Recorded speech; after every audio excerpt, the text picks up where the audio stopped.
Is everyone wide awake? Or everyone is still No, in Miss. bed? Ay tugnaw, gabukot pa og habol. Papamoy mga ligo. Uwan na pud, Miss. Uwan na po. Mauwa. Bitaw no, kay na pula in low pressure ba na siya ang sulod? Nindot na lang ito per minutes. Ahang.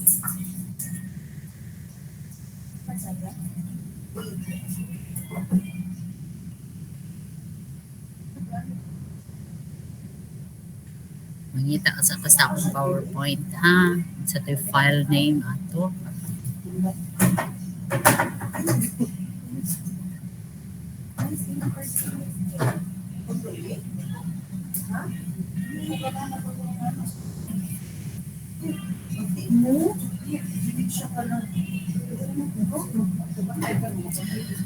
Okay, so last meeting we started our discussion on the nonverbal forms of communication and we started with the kinesics and the different types of kinesics, right?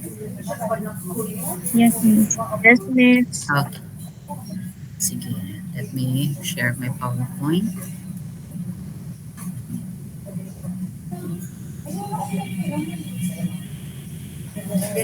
Siguro hinay akong connection.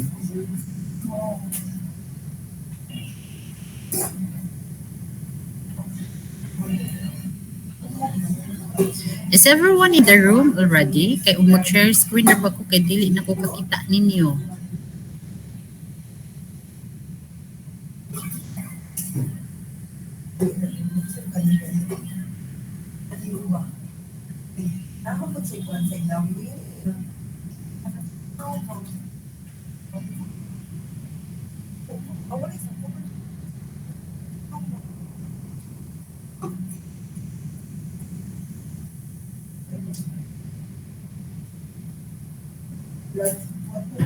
Okay, so these are the types of nonverbal communication.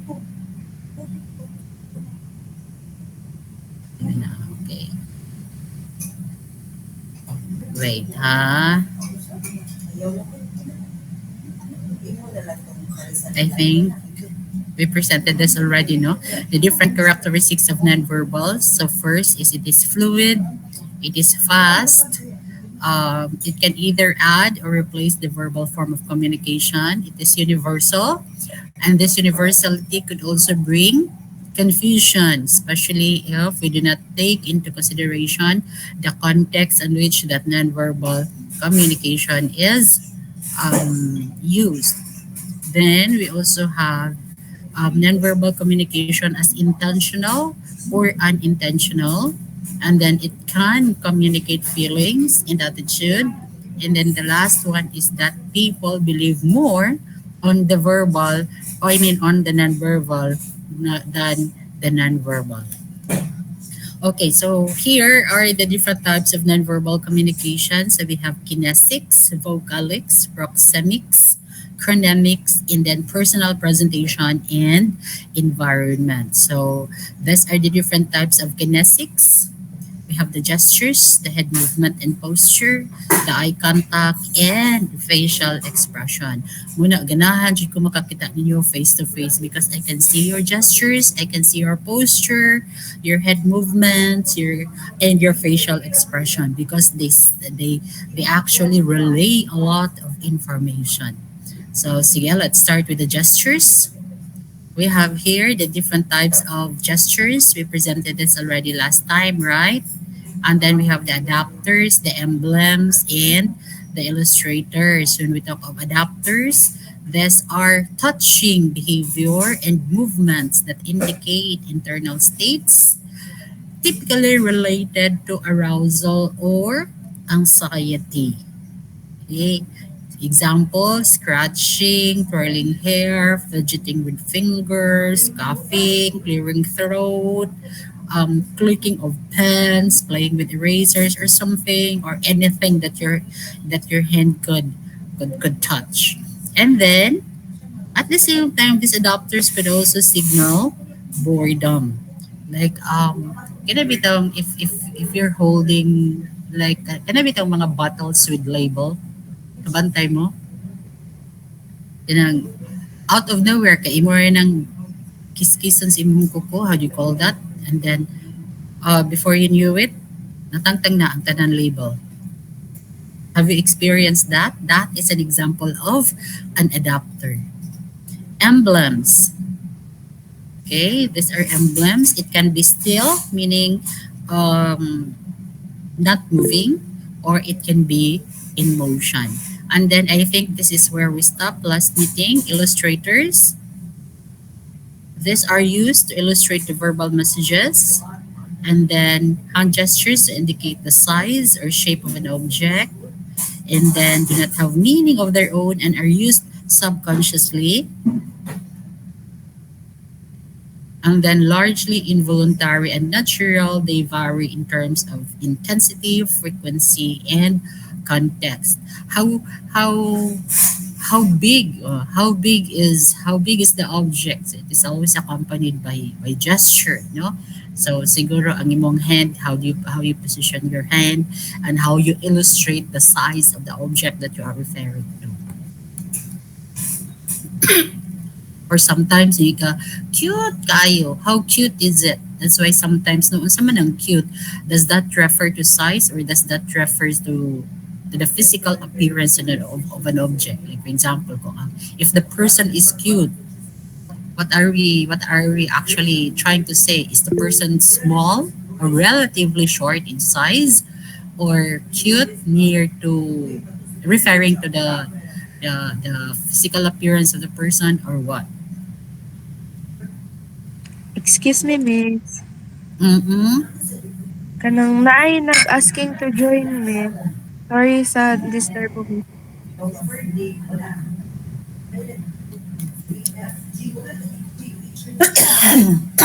Excuse me.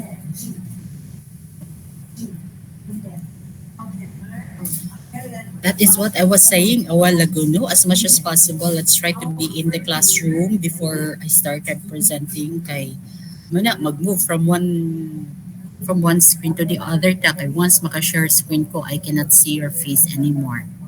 So hopefully next meeting, everyone should be in the room already. So let me go back. So I hope I am Thank you, sharing miss. with you the right screen. Okay, that's noted, and I hope that is also noted by the class. Sige, so let's proceed to the next type of kinesics, that is head movements in posture. This is very self-explanatory, no? If you will notice, when we stand, when we sit, whatever position we have, especially when we are at our most natural position, we are not aware how we tilt our head from side to side or from front to back, and the inclination of our head in relation to our body position is also communicating a message. Look at this. Both are often used to acknowledge others and communicate interest and attentiveness. Sa may kuan, most natural position of your head. If you are seated right now, if you are standing, or if you are standing, try to get the most comfortable position of your head, and then try to tilt it to either side or either front or back, and try to see how you are feeling, because sometimes how we move our head is also an indication of how we are feeling, and how we are feeling is also an indication we are is an indication whether we are interested or not. Like for example, this time at the context is you are listening to me, no? So if you are seated, how is your head position? Like formal, informal, and then ang level of informality, I'm sure, no, some of you are slouching, some of you are siguro gahapa, gatakilid, whatever. Try to feel the position of your head movement or your head position. It tells a lot about how you are feeling. And that feeling, kung face to face pa ta, that is clearly communicated to me. And then example here, a head up typically indicates engaged or neutral attitude. Diba? Kung maminaw mo, Lahi good ang movement, ang position sa head. I'm sure you are doing it right now, and I'm sure you understand what I'm talking about. A head tilt ah, indicates interest, pero tanawa pod at what angle ang imuhang head tilt. Because kung kuan siya, like for example, 15 degrees, ay giduka ka. Pero kung mga kuan siguro pila man na, 90 degrees, a little bit, mga 75 degrees, di ba? And then matched with your eye movement, ang imong eyebrow, are they raised? And then, how raised is it? You see, they go together. That's why we say it is fluid because we cannot say, this time I will tilt my head first. After tilting my head, I will raise my brow to this level. And then, ang imuhang cheeks. Di ba? Move na siya. Oh, relax ang imuhang kwan. You feel relaxed with your cheeks. 'Di ba? Mo lower down ang imuhang muscle. Make it a little tense and then look at yourself in the mirror. 'Di ba? It provides or it displays a different expression. That is why again, no, it is fluid because we cannot tell which nonverbal starts and which nonverbal ends at a particular period of time. They are very simultaneous and at the same time they are spontaneous. That's why it is fluid. And then a head down, it signals a negative or aggressive attitude. Head shake back and forth is the universal movement to signal no. No, lahi pod kayo kung that is the movement of your head, but you say yes. Because when you do that, when your body movement contradicts with your voice, and sa ingon sa Moravian principle, people believe more what they see than what they hear. A head nod is a universal sign of acknowledgement. Oh, muna. Even if you don't say anything, once you nod your head, plus the twinkling in your eyes, and a bit of smile, and a little eye contact, di ba? You don't have to say anything. That's why it can add or it can replace nonverbal. I mean, the words. So you can do that, siguro accompanied by hello or may good morning, have a good day, or you don't say anything at all. So it can add or it can replace the nonverbal. Whichever, they are both effective. And then we also have to consider that when we do that, we always have to place it in an appropriate context. That's why it is nonverbal is contextual. And at the same time, if it is not used in an appropriate context, then it becomes confusing. Then we have the pointed out elbow is a sign of attempted dominance and signals that the person is now ready for action. Unsa maning kuan, pointed out elbow. Pointed out elbow kina siguro maghinawak ka, no? Lain pud kaayo kung pointed inside ang imong elbow. You cannot do that. Or ang imong hand, dili na pud siya pointed downward. Lahi na pud siya position, no? So most probably this kind of position is kanang manghinawak ka. So are you ready or not? In that position, maghinawak ka, and then your shoulder slouched or relaxed. Diba? You can imagine that. Leaning back shows informality and indifference. Imagine yourself seated in the classroom and then leaning backward. Murag, kuha na siya, no? Murag siyang igsuon sa slouching. Labi nag-feel na to, comfortable ta. Feeling good na to, comfortable ta in class. But it is communicating otherwise.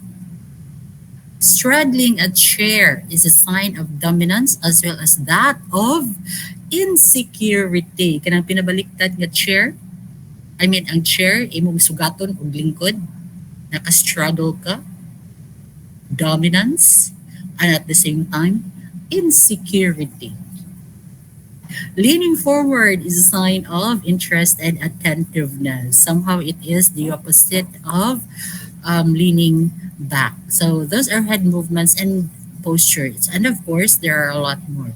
Then we have eye contact. This kinesics is also called oculesics, the study of eye movement, nonverbal behavior. What are the functions of eye contact? Ngano si teacher mo establish man jud og eye contact with you when you are in the classroom. Or if you are talking to somebody, nganong mo establish man jud ka og eye contact? Why would you not look at the person you are talking to in the shoulder, in the neck, or at the forehead? Nganong mo establish man jud ka og eye contact? Because eye contact regulates interaction and provide turn-taking signal. So with that eye contact, you know when to stop talking and when to start talking. You, even if your communication partner is not saying anything, sometimes with the signal of the eye, you know nga you really have to say something. Naka-feel mo anak, nakay ka-istorya and then there was no question or there is no any prompt as what you're going to say, pero feel ni mo you need to say something. Ah, that's one of the functions of the eye contact. Monitor communication by receiving non-verbal communication from others. Oh, di ba? If you're going to observe other people, no? Observe other people's eye movement, you can read a lot. You can read a lot. You can tell kung a person is dreaming, no, wide awake. If the person is dreaming, if the person is in deep thought, if the person is observing, or if the person is amused about what he or she is seeing, it tells a lot. You can also tell whether the person is bored, whether the person is interested about something or anything. Your eye movement tells a lot about what you are thinking. Mo bitaw na ilang giingon, the eyes are the windows of the soul, no? But of course, lahi pud ng fake eye movement or eye expression, pero just the same, even if it is fake, sometimes no ma-reveal jud ang inconsistencies sa imong expression such that whatever is in your heart, in your mind, mo ma-display gid na siya sa imong eyes. Then signal cognitive activity. Kato akong giingon, whatever you are thinking can be reflected or can be displayed in your eye movement. If you are in deep thought, if you are confused, if you are analyzing something, can I be down? You are you the environment is very busy, very chaotic, but your facial expression or your eye movement says I'm not saying anything. It's a black stare.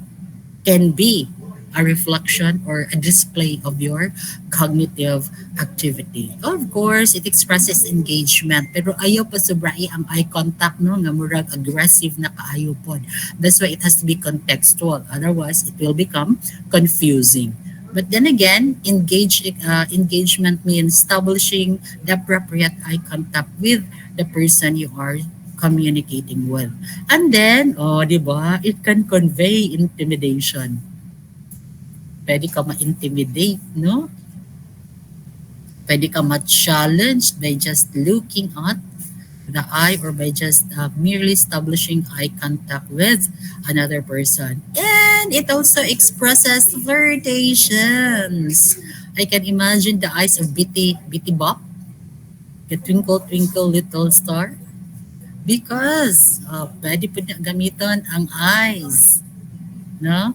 With this type of activity. And then, of course, establishes rapport or connection. Can I bitaw, you don't say anything, but you understand what you are thinking, both of you, and then you suddenly burst into laughter because that establishes rapport and connection. So that's eye contact or oculesics.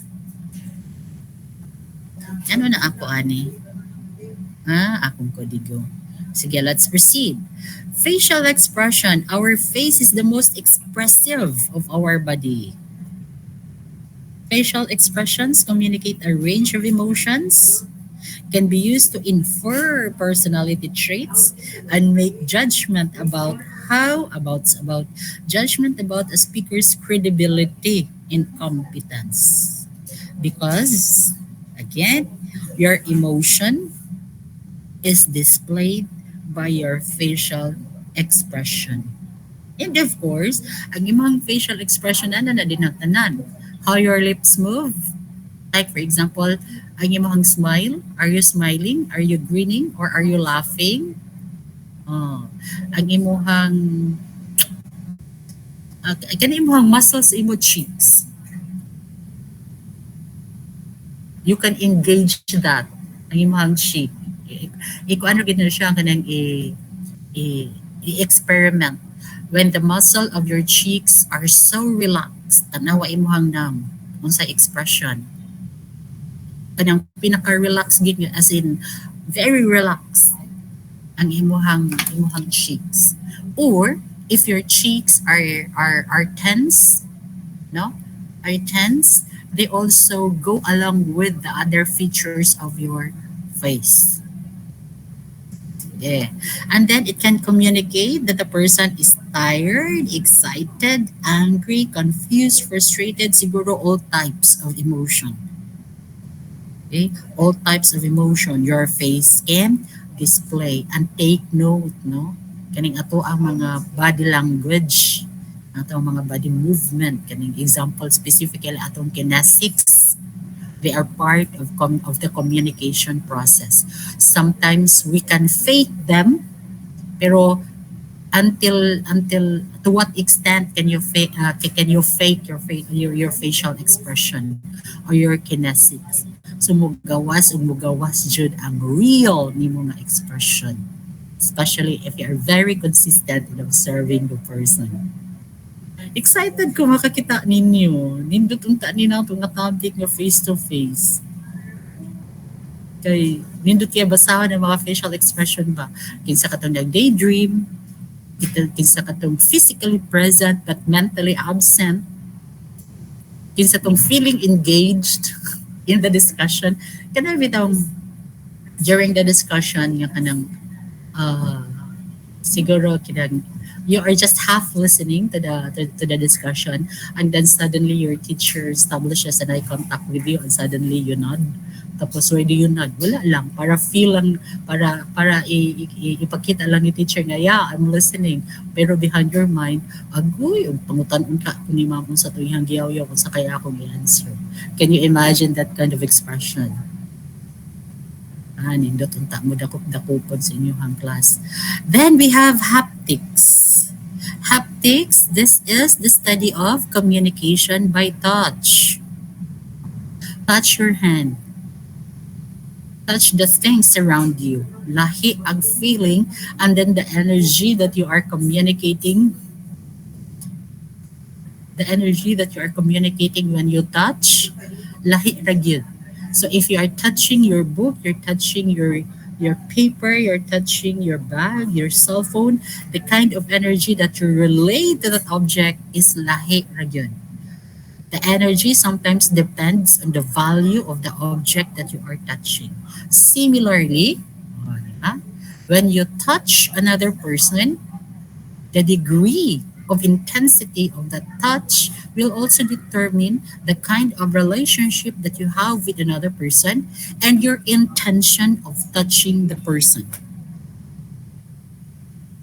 That is why, look at that, touch is necessary for human social interaction, and it can be welcoming, it can be threatening, or it can be persuasive.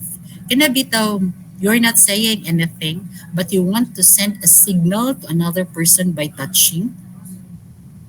Ka-experience mo, ana, ang imuhang energy nga you are trying to communicate something, ang intensity of that emotion or the gravity of that feelings can also be communicated through your touch. That's why it can be persuasive. But mo lagi na siya, if it can be persuasive, if it can be welcoming, it can also be threatening. So we have to be conscious of what kind of touch we're trying to communicate, and at the same time, we should also be conscious and very aware of the message that touch we are receiving. Okay, so what are these different types of touch? Natay functional, professional touch. Like for example, kung magpamassage ka, kinahanglan dyan ka i-touch.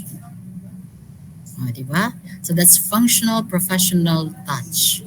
Na touch touch could not be avoided because that is part of ako ay estudyante. Because that is part of your work, that is part of your function.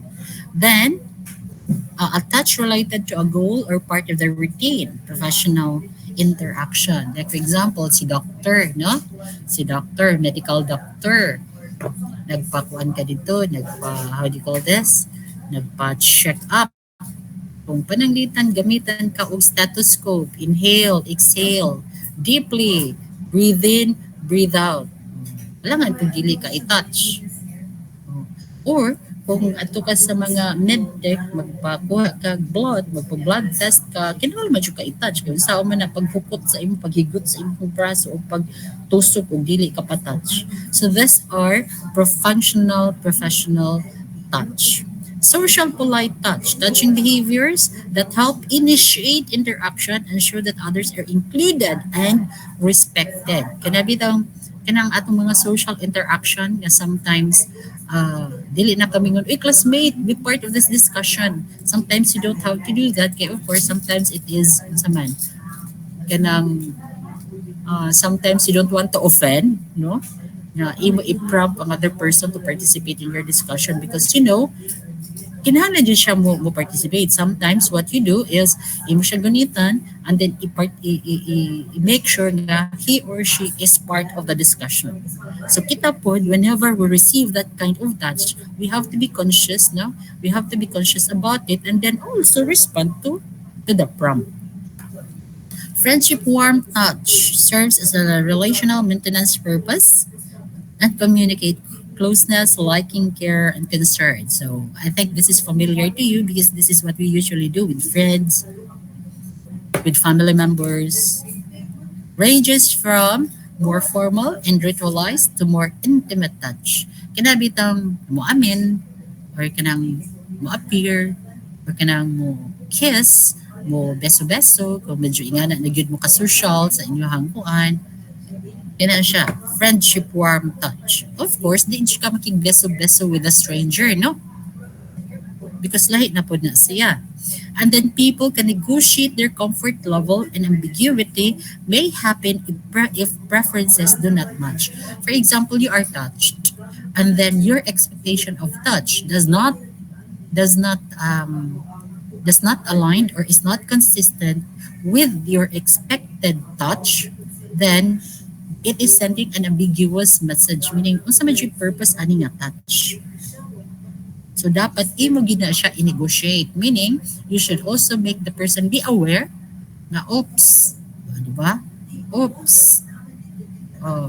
Going beyond what is expected of us, or going beyond the boundaries. Nga, uy, dili tayo nga na ka-close, so don't touch me like that.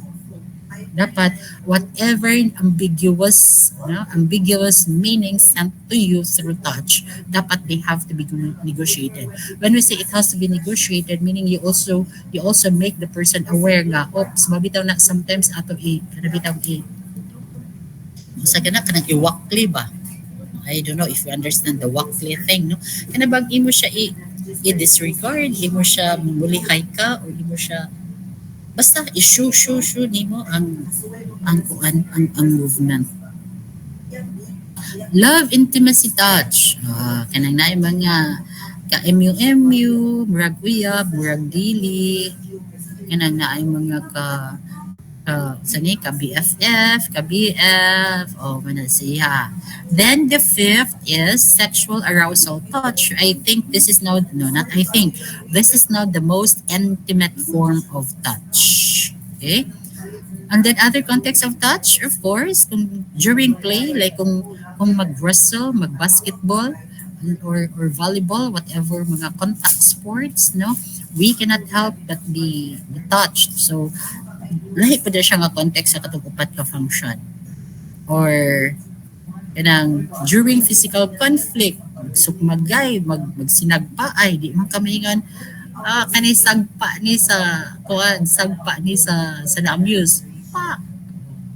Pero normally, if we are in conflict or I hope no, dili gid ta maabot ani nga part pero naaman yung mga instances bitaw no if the conflict is already very intense na makita man nato sa kuan kanang makita man nato sa movie, sa mga movie like unsa man ang sagpa mag-asawa pa sagpa unsa man ang sagpa ni legal wife to the kabit pa si kabit pod balik po siya ni legal wife pa di ba sagpa ni mistress to the man to the husband pa sagpa ni legal wife to the husband pa di ba during conversation tanawa ako ang description hapak on the arm hapak on the arm kanang naa-urge yung mga taong hilig jud kay mga hapak and then ang types of hapak that we also receive from friends magdepende po na siya na ay kamot nga bugat na puy kamot nga gaan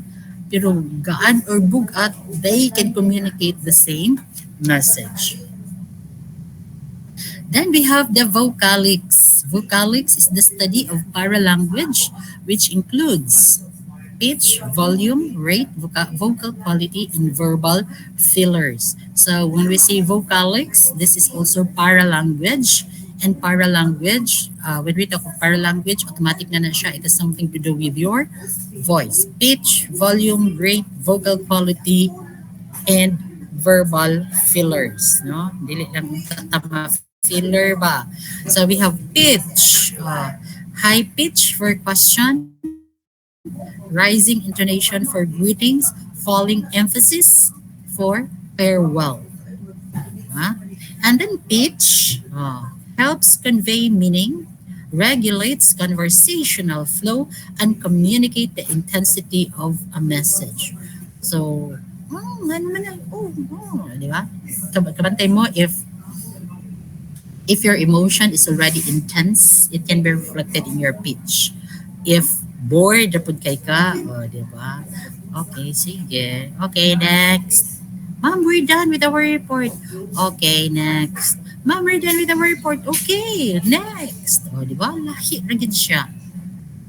The fastness or lowness of speech informs impressions about the speaker's emotional state, credibility, and intelligence. The speaker a little faster than the normal ingan ang normal speed kuno sa ang ato kanang speaking rate normal speaking rate is 120 to 150 words per minute muna no kanang impromptu speech nga 2 minutes merbag ha kidugay ba ani because this is our normal speaking rate 120 to 150 words but again depende na po siya sa context no depende sa context like for example if you are coming from a cultural background ng mga fast talker gid mo, fast speaker gid mo, what is your normal range? Ari po ta sa uban context or cultural background nga mga hinay po kaayo mastorya, wala po ang ilahang speaking rate. But kani siya, average lang siguro ni siya. So, faster or slower than your normal speaking rate,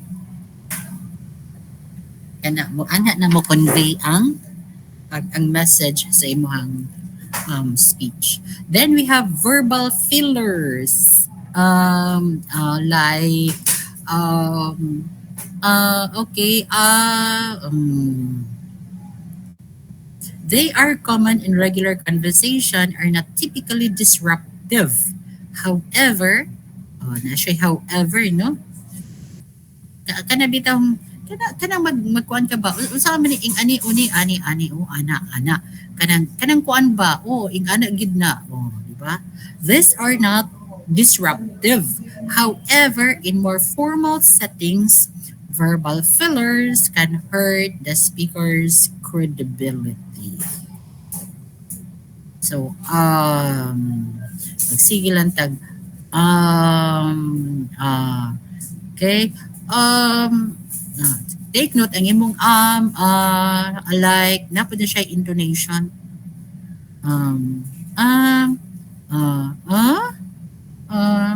di ba that is why again we go back no non-verbals are fluid because they are actually used alongside other non-verbals. Sige, let's proceed. The volume communicates intensity depending on the setting, distance between, and relationship of people. O naapoy mga dagko jud og tingog. Naapoy bisa kung saan mo mapasyagit, kinalang jud kayo, kay nga na jud iya kita, sinutihan. Mo na, o teacher ka, dapat teacher kang voice, otherwise, makusan na lang ato mga estudyante dito sa luyo, no? Di maminaw. See? Vocal quality varies in terms of resonance, pitch, and tone. So people typically find pleasing voices that employ vocal variety and are not monotonous. And at the same time, kanang mga pinanasay, nasal voices are perceived negatively and are like negative and assign negative personality characteristics. Kaya kanabitang pinangmaha bita the voice dili siya advisable muna. You have to find your pleasing your pleasant speaking voice, and then imo na siya i-regulate, no? So asa dipit ang dapat ang iyang resonance, ang iyang rate, ang iyang volume, ang iyang pitch, para you can make use of your voice at your advantage.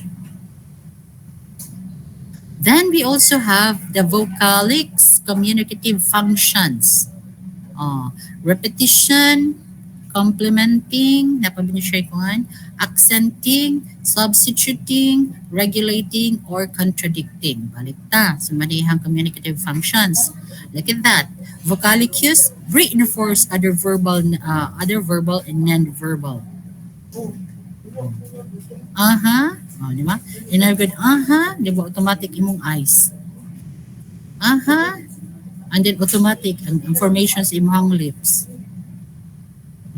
Complementing. Vocalic cues can elaborate or modify verbal and non-verbal meaning. So it will complement. Ang repetition kay it will repeat. Ang complementing is it will add, it will modify, it will elaborate. Accenting, it emphasizes. Like, she is my friend. She's my friend. She's my friend. Huh? She, my friend. She, my friend. Di ba? So, able dito siya manipulate. You can actually manipulate vocalics to convey the message that you would like to convey. Kung naatay ginaingon nga makuha ka sa tingin, if looks could kill, we also have that kind of function in our voice. So let us try to maximize and capitalize on this kind of non-verbal. Then it substitutes. Okay, any answer? Ay, na si teacher. Kana siya nga is equivalent to what? Ay, napa ko yung audience dira.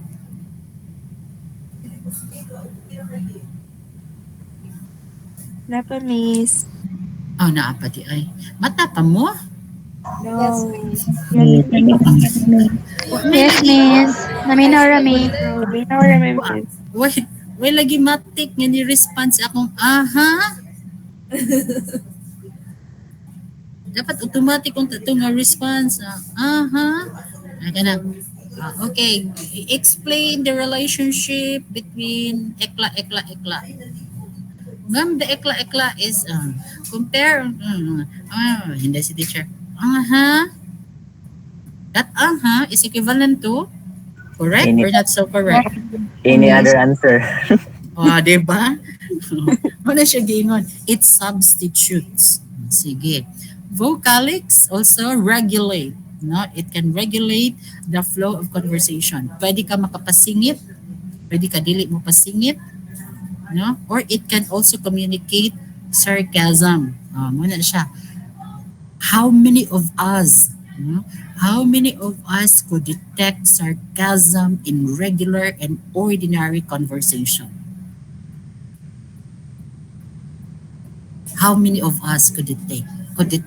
And how many of us could successfully embed Sarcasm in a regular and ordinary conversation. Ma'am, unsa ng sarcasm? Aha, aha, kanang aha. Nindot jud lagi ang tao face to face, di ba? Kay aha, good. You can just see my expression. Ang imuha ka ng ang pressure sa nose. Kabantay mo ka ng aha nga Wala sarcastic kayo. nagkadimaong ang kuan, miss. Wala nagkadimaong ang facial expression ug ang sa tubag, miss. Makaingon kag sarcasm kaayo. Oh, di ba? Sarcastic kaayo. And then I would say no, this is actually one of the most effective ways of communicating negative impression para nako. Pero mo lagi na siya, not everyone could detect sarcasm and good. And once the person you are communicating that message could not pick up sarcasm, wala ra. Ineffective gihapon ka. Pero if you are very sensitive to the vocalics, ay nako, ay nalang ta. Sige. Then we also have contradicting, di ba ganina? We say na sometimes the nonverbal contradicts the verbal. Kumusta? How is everyone? Okay ra? Okay ra? Everyone, how are you feeling today? Fine. Di ba? The voice, the facial expression, sometimes the vocalics contradict our message or the verbal communication. Sige, let's proceed. After vocalics, you have proxemics. Proxemics refers to the distance. And look at the distance here. You have the intimate space, you have the personal space. Bye, Gabs. You have the personal space, you have the social space, and you have the public space. How space and distance influence communication. Kana bitong na ato sa classroom niya, magdasok mo sa inyong teacher, excited kayo mo. Ay nako, if that happens to me, excuse me, let's observe proxemics, dili tayo nga naka-close.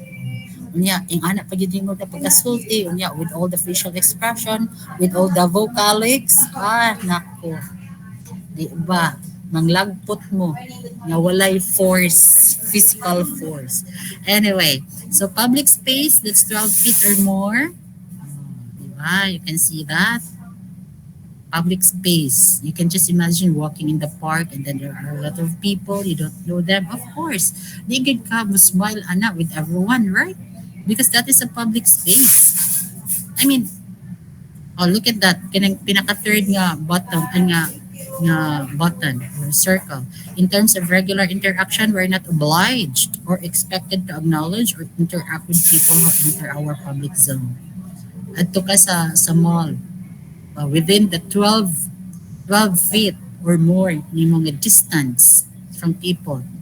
Ay, susunsaw na lang, ug imo na i-greet, hello everyone, I'm happy to see you. Hi, hello. Hala, sige. Kung feel nimo, go ahead. Social space that's 4 to 12 feet. Communication is typically in the context of a professional or casual interaction, but not intimate or public. And then preferred in many professional settings because it reduces the suspicion of any impropriety. Example of this is our classroom setting. No? Classroom setting. Pwede si teacher mo dool nimo pero lahi gyud ang kanang message, no, conveyed. Perceived as a distance, safe distance because the possibility of intentional or unintentional touch does not exist. Then we have the personal space, that's 1.5 to 4 feet. This is our personal bubble, personal space bubble, and this is divided into two subzones. First is the outer personal zone, and we have the inner personal. So I think this is already self-explanatory, no? So outer personal zone is useful for conversation that need to be private, that occur between people who are not interpersonally close. Kana bitang mga formal na mga marites nga We are not so close, but we are friends. But we would like to discuss something in public because ang atong mga classmates di ko ay public and private kay ato amin yung project. So dili na to pahibaw ng atong mga classmates kay mangupyan niya sila sa ato ang output. And the inner space or interpersonal zone, this is reserved for communication with marites, no? We are interpersonally close or trying to get to know. Na social touching ka na bitang maghinungungay ta. Did you come home with somebody you are not close to, right? Even if classmate pa na nimo, even if friend pa na nimo. Kung maghunghong gani, siguro mga 1 foot. And then, hinay ra gyud kaayo. Pero imo ganing kamarites jud ni mga BFF sus ang imo kulang na lang kitkiton imong dunggan. Okay? Then we have the intimate space reserved for close friends, family, romantic, and intimate partner. And wait, saka siya. And a breach of the space can be comforting in some context and annoying or frightening in others. Remember sa kaan ganina, sa haptics, it can be welcoming, it can be persuasive, but at the same time, it can be threatening. The same po ng personal space. Kana bitaw, if you are so close with a person you're not supposed to be close, mana magsige kag atras niya, magsige man pud irong. See, it can also be threatening. Of course, it can be comforting if you like the person, but it can also be annoying or it can also be frightening if of course you don't know or you don't like the person. Muna, kung gusto, okay. Kung dili gusto, dili sa gid gusto. Dili gusto, pero what you are showing is the opposite. On the other way, on the other hand, gusto pero kanang sa term kanang pakipot. Dili pero gusto po di ay. Sige. Then we also have chronemics. Chronemics refers to the study of how time affects communication. So there are different categories. Biological time, personal time, physical time, cultural time. Filipino time is on time or before time. Unsa man ang Filipino time? Mga yan kay Miss. Ha? Mga langayan. Mga On yan the kay way na, miss. Oh, on the way. Asa man ang on the way? On the way to maligo. school? O mao na dira. Uy, na, padung na. Asan padung? Padung bangon? Oh, di ba? Mao na siya. Pero kung imo jud baya if you are going to go back to the history of the Philippines, katong the indolence of the Filipino people, by Rizal, ingon jud baya sa Rizal ang mga it's the Spaniards who are making the people indolent. Kung ingon kuno 12 o'clock ang mga Pilipino, before 12 o'clock they are already there. Pero because of the influence of other culture no na kita man good dali ra kay ta ma-influence. Dali ra jud kay ta magpa-influence. And then kani physical time or seasons can affect a person's mood. Labi nag-alimuot kaayo. Pati atong una alimuot. Once nag-alimuot atong una, everything around us is alimuot. Pero ingani gani cold, di ba? I can just imagine ninyo. I'm not so sure kung pila ka book ninyo ang naglingkod kay naminaw, pila ka book ninyo ang gahigda pa kay anyway, tan-awa ron og moingon ko open your cam kay mag-check attendance ta. Naa pa diha mga bulingot pa kaayo. Wa pa mga toothbrush kay wa pa nakainom og tubig. Wa pa nakapanghilamos ay nako tanawa ron ay uban ni dali og bangon kay agoy hapit na madi o'clock mingon na ni si ma'am open cam for our attendance mamulbos ako aron ingnon ni ma'am dugan ako nagbangon pastingan di ba sige ato na yung humangon pwede ta balik ani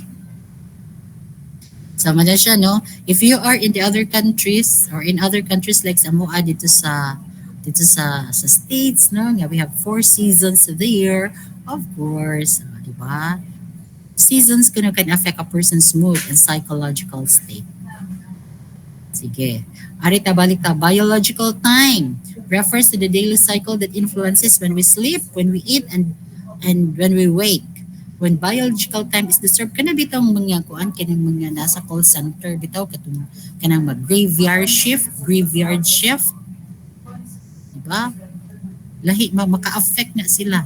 And then mubalik sila sa ilahang 8 to 5, maka-affect kuno na. And then personal time, kanang kanang kanang minta na. Maglakaw na ta. Sige, hapit na. Andi ay to kay amo lagi na katong hapit ganina nga padung na asa padung. Similar na. This one, our personal presentation and environment. Personal presentation refers to the physical characteristics. Oh, body shape, height, weight, attractiveness, and our physical features. And then this also refers to the artifacts that we adorn and surround ourselves. Pag naa ko nata sa academic environment, nata sa academic and social gathering, dapat kuno ang ato ang color, naka-remember jud ko ni Dr. Velasquez sa una, katong ko ay senior president dili. It should not be very colorful ang ato ang mga headband, ang ato mga hair clip, ang ato ang mga bugkot sa hair. It has to be dark or neutral color like dark black or dark blue.